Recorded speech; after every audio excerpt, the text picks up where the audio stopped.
Prologue, the glass that remembers. They say glass forgets nothing.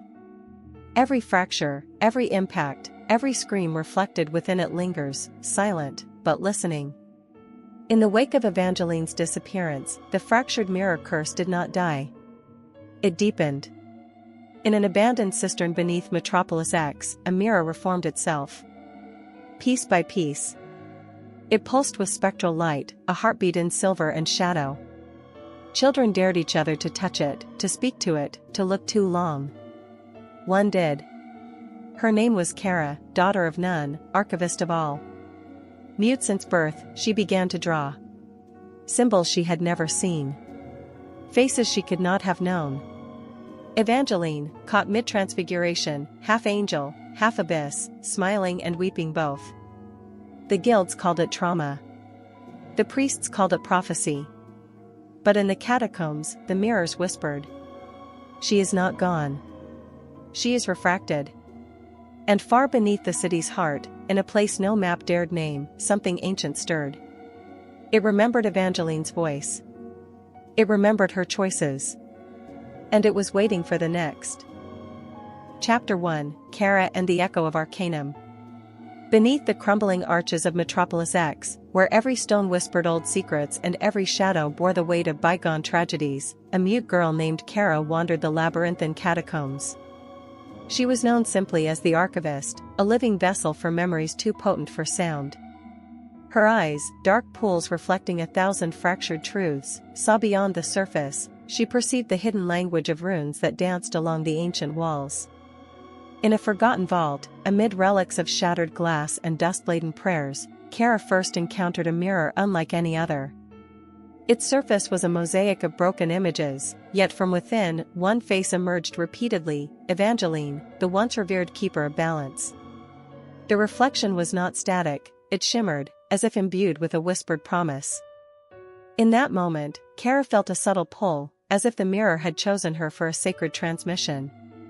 As days bled into nights, strange symbols began to trace themselves slowly across Kara's skin.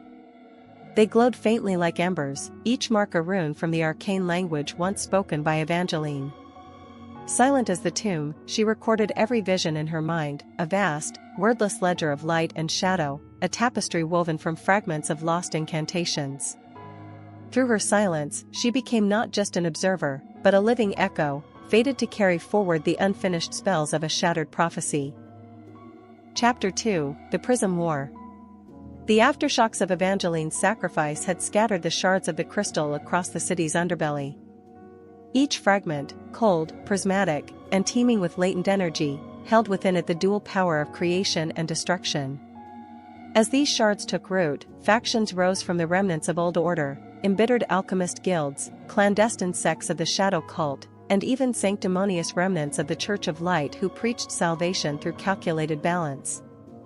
Within a rain-slicked alley lit by flickering neon and the glimmer of rain on cobblestone, a clandestine meeting was underway. Men and women with eyes aflame with ambition huddled around a shattered shard that pulsed like a miniature star. They spoke in hushed tones of the Prism War, a conflict that was less about armies and more about the relentless struggle over meaning, the right to define balance in a realm where every fraction of light could fracture into despair. In the midst of this clandestine congregation, Kara navigated the chaos, drawn by an inner compass she could neither explain nor resist. The echoes on her skin brightened at the sight of a shard that seemed to resonate with Evangeline's long-ago sacrifice. With trembling determination, she collected a small, delicate fragment, its surface dancing with prismatic hues. Little did she know that this act would ignite a chain reaction, one where every soul, every streak of light or shadow, would soon find itself entangled in the war for balance itself. Chapter 3, The Mirror Saints and the Fleshless Choir. Across the city's darkest quarters, a feverish cult began to rise. Calling themselves the Mirror Saints, these zealots fashioned their bodies into living canvases, embedding fragments of salvaged mirrors into their flesh. Their faces were streaked with silver, and their eyes shone with an otherworldly luminance. They believed that Evangeline was not a mere casualty of fate, but the very correction that the city needed, a balance between the blinding light of tyranny and the consuming depths of darkness. Opposing them, amid the ghostly corridors of abandoned factories and sewer tunnels, roamed the Fleshless Choir. These enigmatic figures, shrouded in tattered robes and echoing with quiet, mournful hymns, preached that true salvation lay in erasing the legacy of Evangeline. To them, the mirror was a trap that imprisoned souls in a reflection of perpetual conflict, a reminder of the duality that no longer served the city's fractured spirit.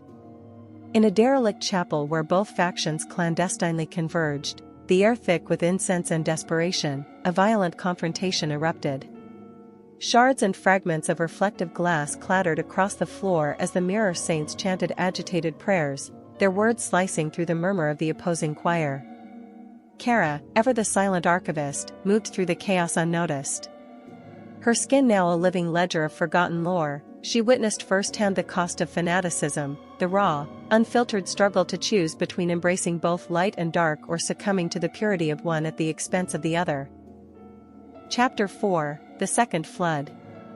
Even as the city wrestled with ideological warfare, nature itself began to remember its own old grievances. The aquifers of Metropolis X, long tormented by pollution and neglect, awoke with a violent fury. At first, it was a subtle shift, a murmur in the dark, watery depths, but soon, the rivers rebelled. Their waters, once placid and obedient, roiled in an insurgency against their bindings. Under a sky churning with storm clouds heavy with unspent memories, torrents burst through ancient channels. The water, imbued with a spectral glow from evaporated liquid light and condensed shadow, transformed into an elemental force of nature. In the midst of the deluge, figures emerged on rooftops and in alleyways, visions of Evangeline's silhouette, striding through swirling mists. Her form seemed to shift between brilliant luminescence and a void of impenetrable darkness. Kara, who had been tracking the subtle changes in the Undercity's pulse, found herself amidst the chaos. As the second flood swept away the detritus of failed orders and forgotten alliances, she waded through streets turned into torrential rivers. With every step, the liquid evidence of Evangeline's legacy splashed around her, the tangible residue of a balance unleashed. The city, now a canvas for nature's retribution, bore witness to the resurgence of forces that could neither be tamed nor forgotten. Chapter 5: The Child of the Balance. In the aftermath of the flood, when the waters finally began to recede and the city exhaled its pent-up grief, a presence emerged from the depths, a mysterious child of the balance. Neither man nor monster, this chimeric being had been conceived in the secret crucible of Evangeline's experiments. Now, grown beyond the fragile shell of infancy, the child wandered through the reborn streets of Metropolis X, an enigma shrouded in myth. The child's appearance was as arresting as it was disquieting. One eye shimmered with the clarity of pure, distilled light, while the other was a bottomless, swirling void of shadow. Their hair, a lustrous cascade divided evenly between radiant gold and midnight black, flowed like liquid mirrors, reflecting the fractured cityscape. Whispers spread among the inhabitants, some swore the child was the prophesied savior, others claimed it was the harbinger of further ruin. By chance or fate, Kara's path converged with that of the child of the balance. In a narrow, rain-drenched street lined with ruins and half-forgotten murals, the two paused before a mural that depicted Evangeline's final act, a delicate interplay of light and dark. The child's eyes, both curious and forlorn, met Kara's steady gaze, and in that silent communion, both understood that a new equilibrium was being forged. Their fates, intertwined by the echoes of an ancient promise, now held the power to redefine the future of a city long suffocated by its own contradictions. Chapter 6: The Clockwork Veil. Beneath the fractured skyline of Metropolis X, deep within the mechanist district, once a marvel of innovation, now a rusting graveyard of obsolete dreams, the clockwork veil stirred once more. This secretive enclave of timebinders and reality weavers had survived the flood by sealing themselves behind gears older than language. To them, time was not a river, but a tapestry to be stitched, torn, or rewoven. Kara entered the veil as a silent phantom, guided by the shifting runes on her skin. There, she found the elder lace, a sentient loom that wove predictions from strands of time thread. The tapestry it produced shimmered with contradictory futures, one of salvation through fusion, another of utter collapse. Within the ticking heart of the district, Kara offered the shard she'd claimed during the Prism War. As it was absorbed into the elder lace, the threads flared, gold and obsidian intertwining into the image of the child of the balance, hands outstretched not in peace, but in division. A schism was coming. And the loom whispered its warning with every turn, what is balanced may yet be broken. Chapter 7, the 13th Reflection. Far below the city's visible decay, hidden among vaults of dead magic and forgotten prayers, existed the Hall of Refractions, a chamber of 12 enchanted mirrors, each reflecting a different truth of Evangeline. These were not memories, but possibilities, lives she could have lived, battles she could have lost or won differently. Scholars had long believed the mirrors to be inert, but when the child of the balance stepped into the hall, a 13th mirror emerged. Unlike the others, this one did not reflect Evangeline at all. It showed Kara, clothed in radiance and shadow, standing at the edge of a world unmade. Drawn by the vision, Kara pressed her hand to the surface. The mirror melted beneath her touch, revealing a hidden chamber behind it. There, on a dais carved from glass bone, lay a tome bound in reflective skin, the Refracted Codex.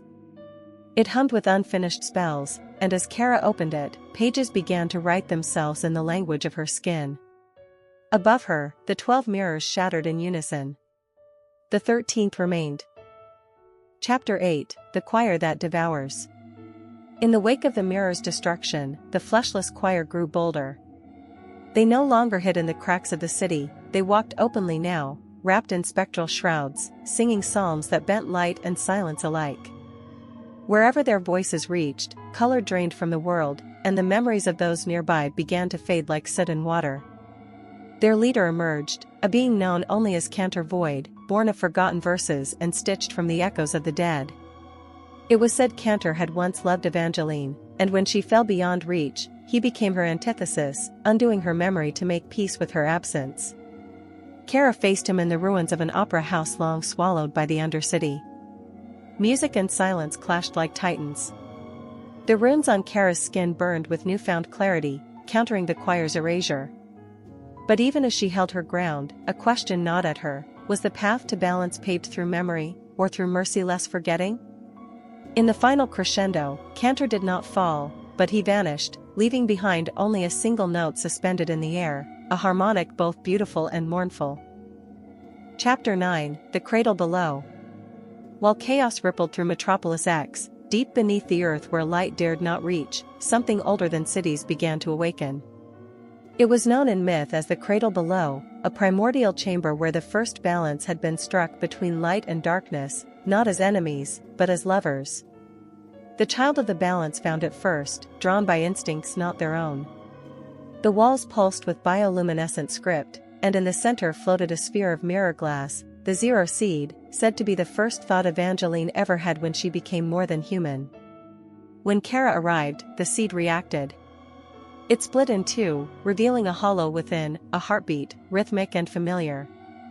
She touched it, and visions erupted, Evangeline in 1,000 forms, dying, living, choosing, regretting. One truth became clear.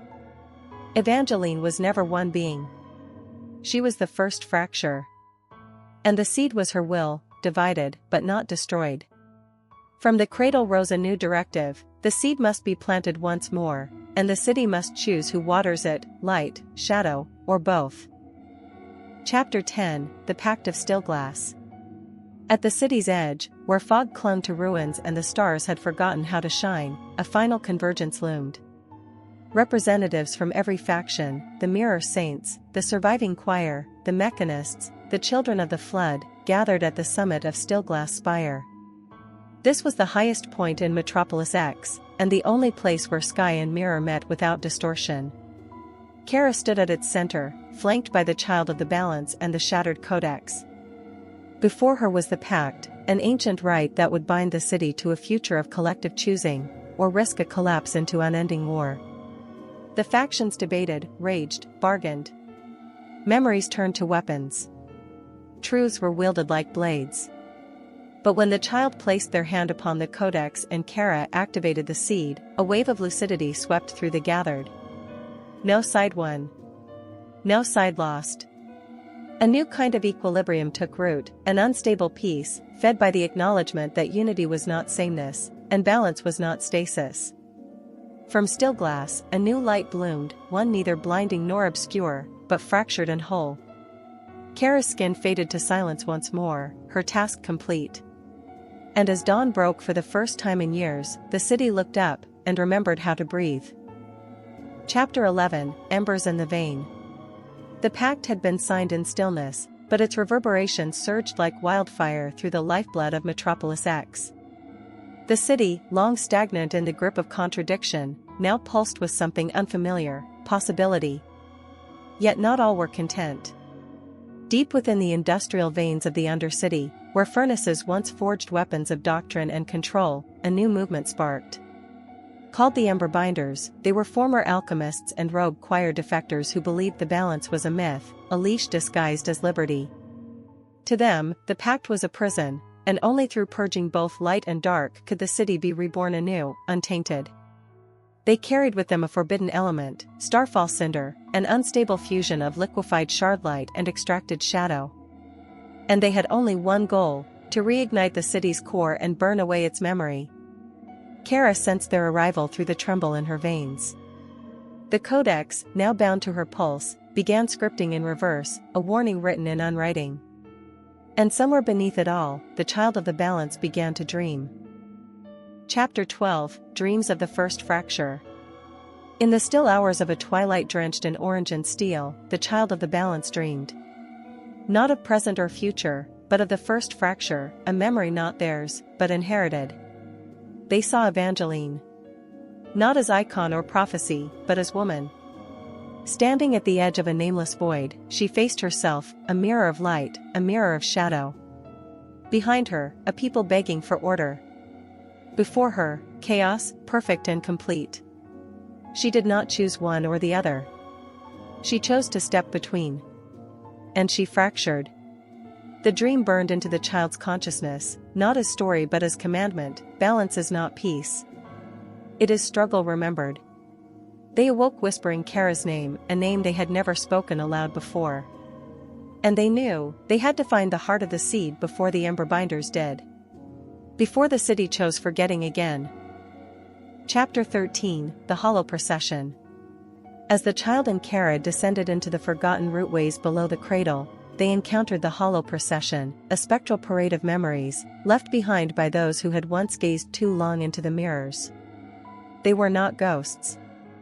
They were echoes, selves never lived, unrealized possibilities begging to be chosen. Each one reached for Kara. Each one whispered a version of her that could have been archmage, tyrant, martyr, void. But she moved forward, untouched.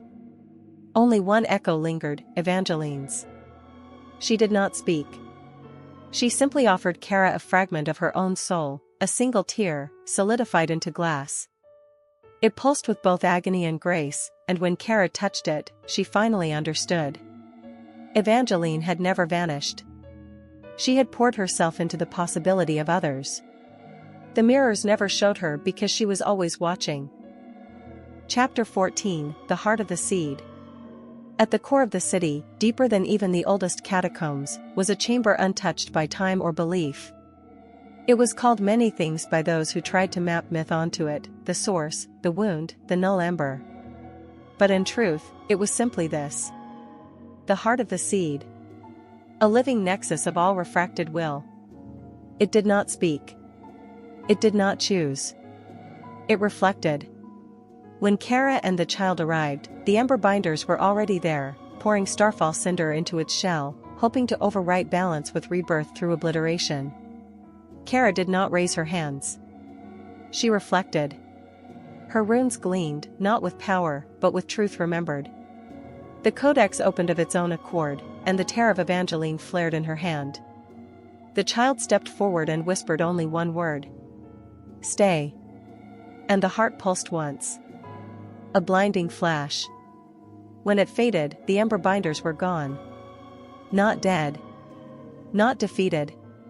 Simply, forgotten by the city they sought to remake. Chapter 15, The Silence Between Stars. Weeks passed. No fanfare echoed through the streets. No statues were raised. The city simply healed. The pact held, not through law, but through memory. And memory, now, was everywhere, in the cracks of buildings, in the laughter of children, in the flicker of half-lit signs. Kara walked alone now, the child having vanished into myth. Some said they ascended. Others said they became the city itself. The mirrors no longer whispered. Because now, the city listened. And high atop still glass spire, where once Kara had stood beneath storm and silence, a single mirror remained. It did not reflect. It simply watched. And in the space between its pulses, just once, the voice of Evangeline echoed, not as prophecy or warning, but as a gentle, private truth. Well done, Echo.